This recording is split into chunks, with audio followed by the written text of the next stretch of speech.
Mabilis na umatras si White, nagtaka naman dito si Grid, at sa isip-isip nito na binaliwala niya ang atake ni Piaro. Nagtataka si White at sa isip-isip nito na isa lang itong magsasaka. Hindi, bukod doon, masakit ito, napapatanong ito kung anong meron sa nakakabaliw na attack power na ito. Napapatanong ito kung anong dinikit niya sa noo niya.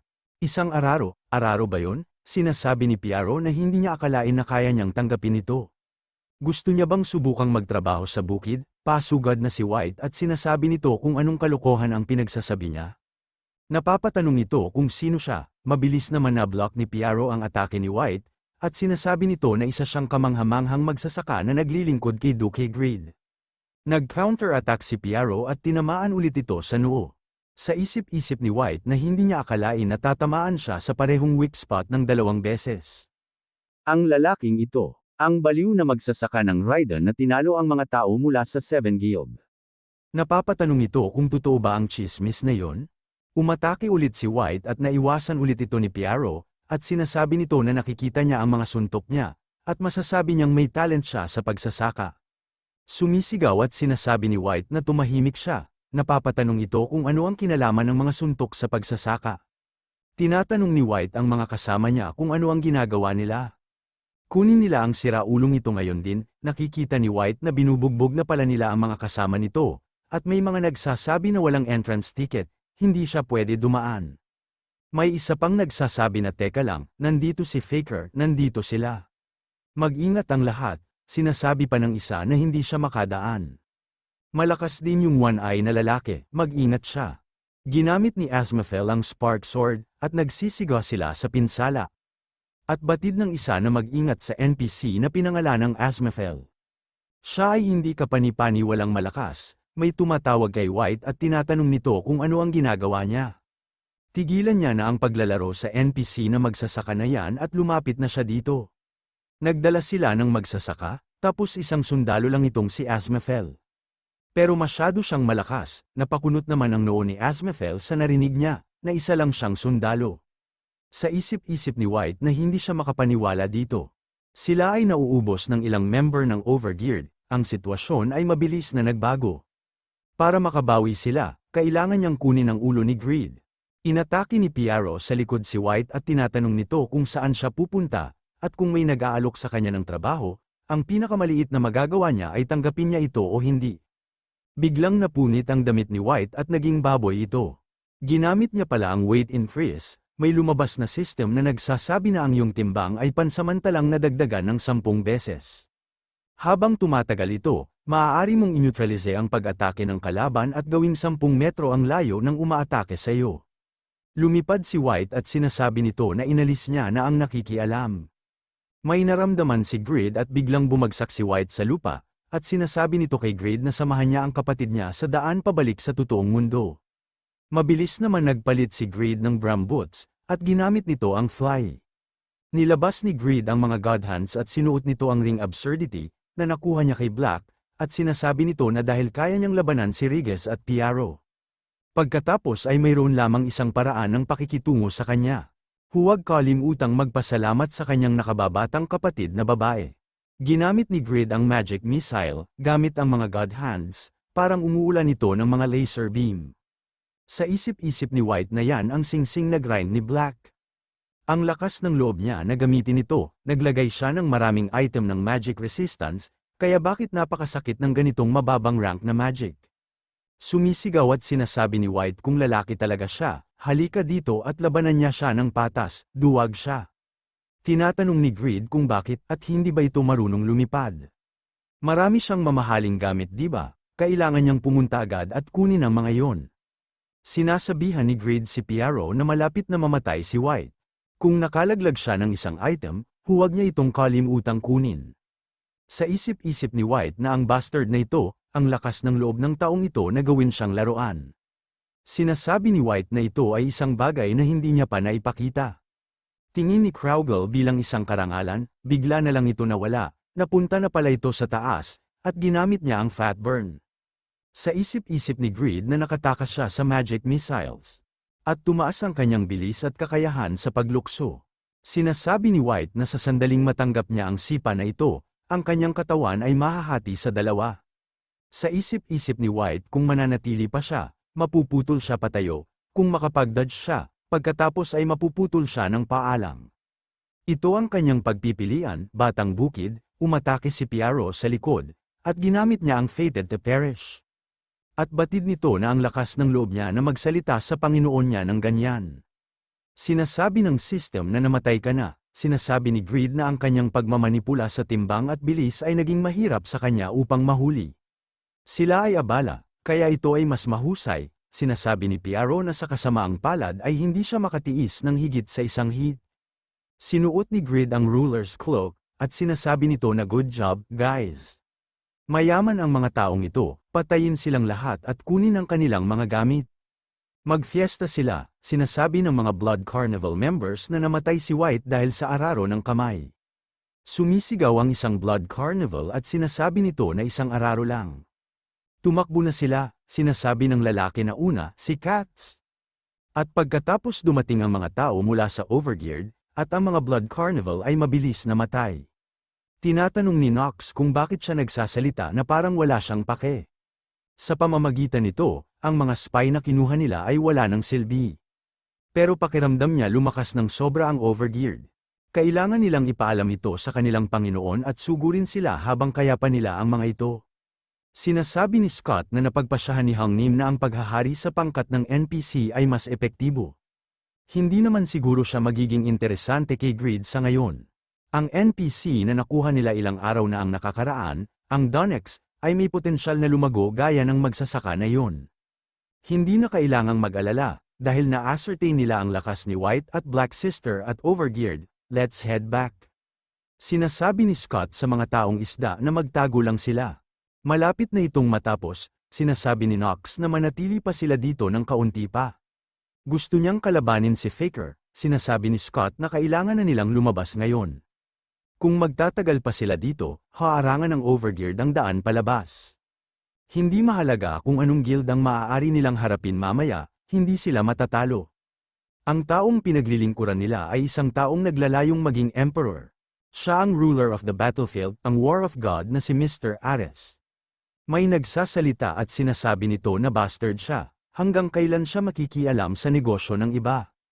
May mga ilang dosena lang sila, at mahigit 1,000 ang bilang nila, patayin sila, sumisigaw at sinasabi ni Vantner kay Jishuka na umabot na sa limits ang kanyang shield, iligtas niya ang kanyang sarili, sinasabi ni Jishuka na balak niya bang mamatay mag-isa, ito ay impyerno sa paligid nila, may umatake sa mga papasugod kila Vantner at Jishuka, at napapatanong si Vantner kung ano ito ay isang hangin at apoy na pinagsama.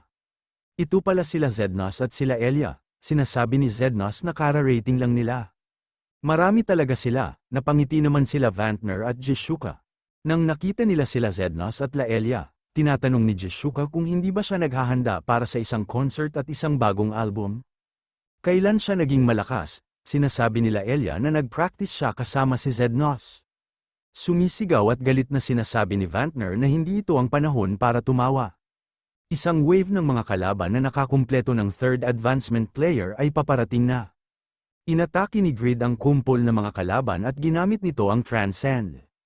May napansin si Greed na nahulog na item, may nakakita dito, at ito si Tarma ng Blood Carnival. Sa isip-isip ni Tarma na hindi niya akalain na makikita niya yung lalaking yun dito. Natalo niya siya nung international competition noong naatasang siyang patayin si Kraugle. Pinahiya niya siya nung natalo siya, nakuhanan pa ito ng video, natalo siya sa loob lang ng 2 segundo. Tumalon si Tarma sa kabilang building, naka-stealth si Tarma, at paatake na ito kay Greed at sa isip-isip nito na sa wakas makakaganti na siya. Mamatay na siya, biglang na lang may umatake dito, at nagulat ito. Sinasabi ng system na ikaw ay namatay. Si Faker pala ang umatake dito.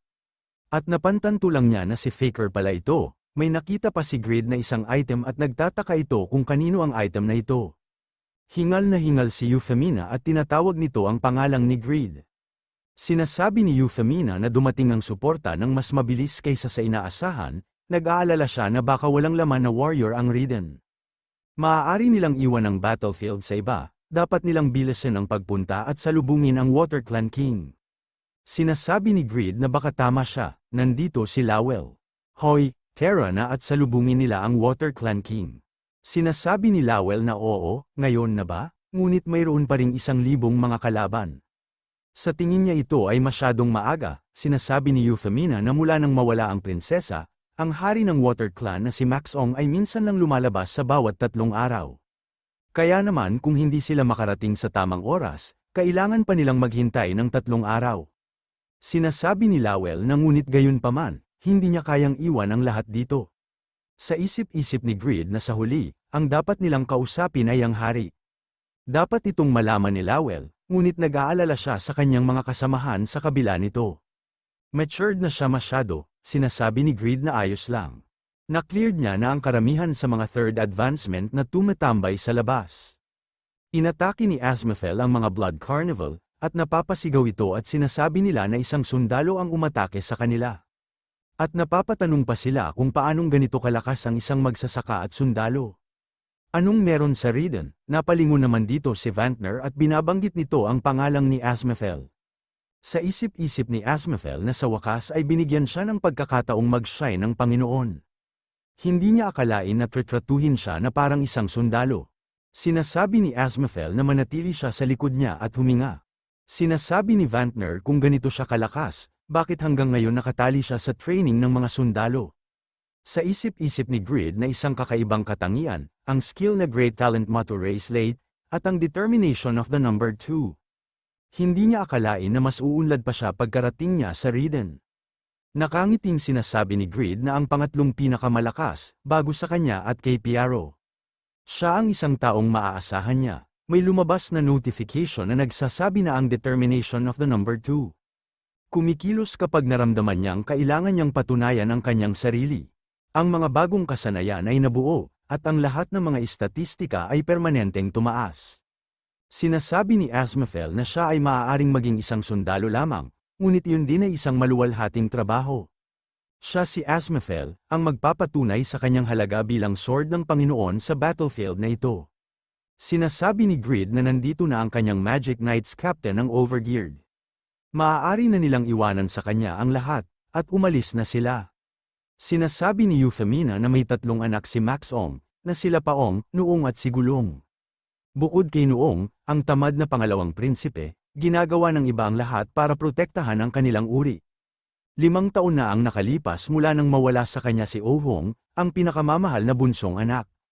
Sinasabi ni Lowell na sa pagkakaalam niya, kailangan na nilang harapin ang prinsesa na nag-iingat na sa human grade. Kaya dapat din ba nilang kunin ang hari sa kabila ng wala siyang ginagawa sa ganitong sitwasyon? Sinasabi ni Euphemina na karamihan sa mga Water Clan ay hindi nila iniisip na lalabas si Maxong. Nagawa ng Siren na paunlarin ang kultura nito nang walang panlabas na palitan. Sa mga taong ito, ang lugar na ito ay kanilang mundo na. Sila ay mga taong may mabuting kalooban at hindi nababaluktot. Ayaw nila ng pagbabago, kaya naman sobrang attached sila sa family nila. Para kay Maxong, ang pagkamatay ni Oh-hong ay kumakatawan sa katapusan ng kanyang mundo. Ang kastilyo ay maaaring malaki, ngunit yun lamang ang panlabas na shell. Wala silang masabi sa puso niyang walang laman ngayon. Nakaramdam naman ng pagkalungkot dito si Grid, sinasabi ni Lowell na sa huli, excuse lang ito. Ang mga tamad ay nagsilang ng walang kapangyarihang hari. Siguro, natutulog siya habang binabaligtad ang kanyang bansa. Parang sumuko na siya. Kung hindi nila siya makakausap, dapat nilang baguhin ang hari. Bagamat dapat nilang suriin muna kung posible bang makipag-usap sa isang taong ayaw gumising. Siya ang 35th king ng Siren, na si Maxong, nakuha niya ang trono dahil siya ang panganay na anak. Kaya naman nakuha niya ang karamihan ng walang panghihimasok. Sinasabi ni King Maxong na sa narinig niya, sila ang mga taong nagligtas sa Siren. Sa ngalan ng kanyang mga tao, ipinapahayag niya ang kanilang pasasalamat. Gagantimpalaan siya ng propeta na si Myong, kaya kunin niya at umalis na sila. Si King Maxong ay parang isang piraso ng bato na nakaupo sa isang trono. Parang walang ruler ang Siren, sa isip-isip ni Lowell na kahit narinig niya na ang paliwanag, hindi niya maintindihan ang ganyang ugali.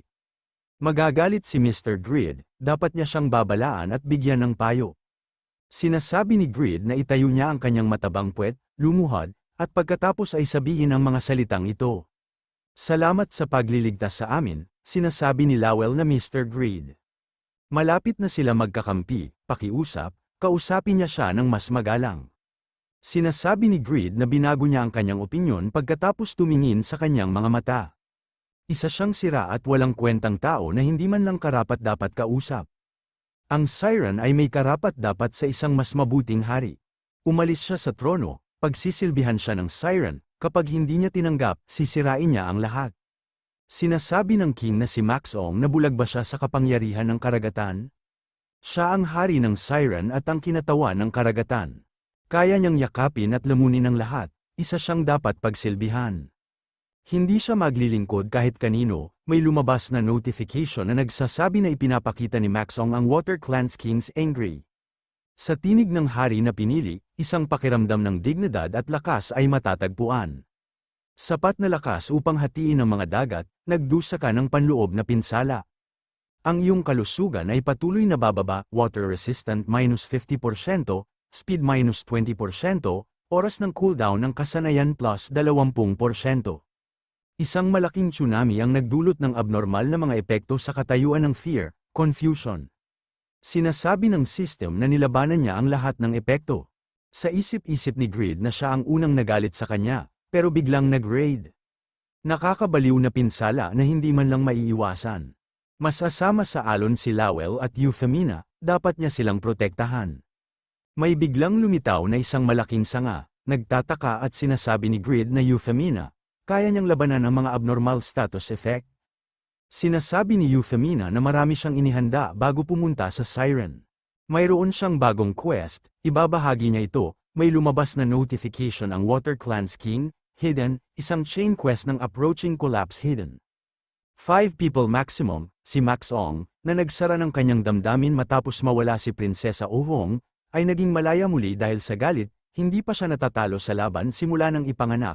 Talunin siya at buksan ang kanyang mga mata sa katotohanan, clean condition, ubusin ng 70% ng kalusugan ni Max Ong, fail condition, pagkamatay ni Max Ong, pagkamatay ng lahat ng kalahok, success reward, gumising si Max Ong at naging benefactor ni Max Ong, tataas ang bilis ng pag-unlad ng Siren.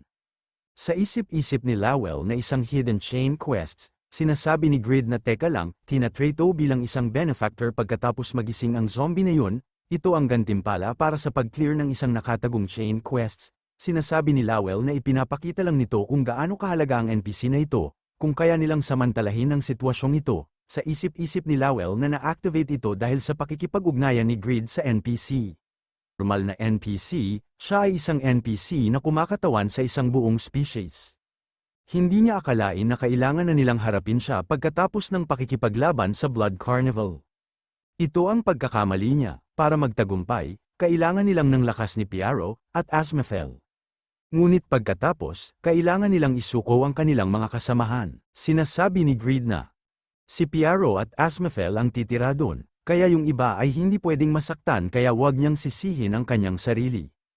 Iba siya sa lalaking yan, mananagot siya para sa kaligtasan ng Overgeared.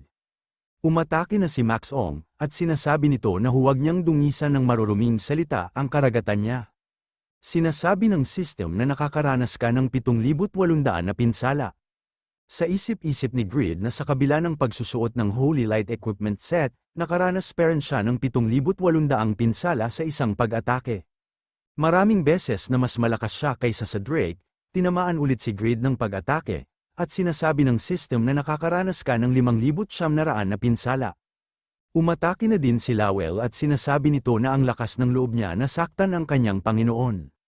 Ginamit nito ang Earth Dragon Claws, sumisigaw at tinawag ni Lowell si Euphemina. Sinasabi ni Euphemina na alam niya, ginamit ni Euphemina ang Wood Giant's Embrace. Napalupot si Max Ong ng isang malaking puno, at sabay nagpakawala si Grid ng magic missile, gamit ang mga God Hands. At sinundan nito ng Pinnacle Kill, sinasabi ng system na nakatama ka ng isang critical hit. At nakagawa ka ng 455,000 pinsala sa target, nakagawa ito ng malakas na pagsabog, at napapasigaw na lang ang king na si Max Ong. Sa isip-isip ni Grid na hindi niya akalain na nakatayo pa rin siya pagkatapos makakuha ng sobrang pinsala. Siguro mayroon siyang 1 toneladang kalusugan. Kailangan niyang umasa sa combo damage, ngunit ang 5 linked strikes ay hindi nag-activate ng isang beses mula noong kompetisyon. Nagagalit sa kanya ang isang taong walang pakialam sa kanyang bayan at isa pa itong hari. Kahit dahil doon, ibibigay niya ang lahat para bugbugin ang malaking tuna na ito. Tinawag ni Grid si Noe at si Randy, at nag-summon siya. Tinawag nito si Jude, nagtaka naman si Lowell kung bakit si Jude ang tinawag niya. Bagamat lumakas na siya, hindi niya mababaliktan ang sitwasyon, sinasabi ni Grid na hindi niya pa rin nailabas lahat ng barahan niya. Tapos yung tipong hindi nagising ng competition, nabusog tapos lumamo ng black, tingnan nila kung gaano kalaki ang dighay niya. Summon Demon, Ierod.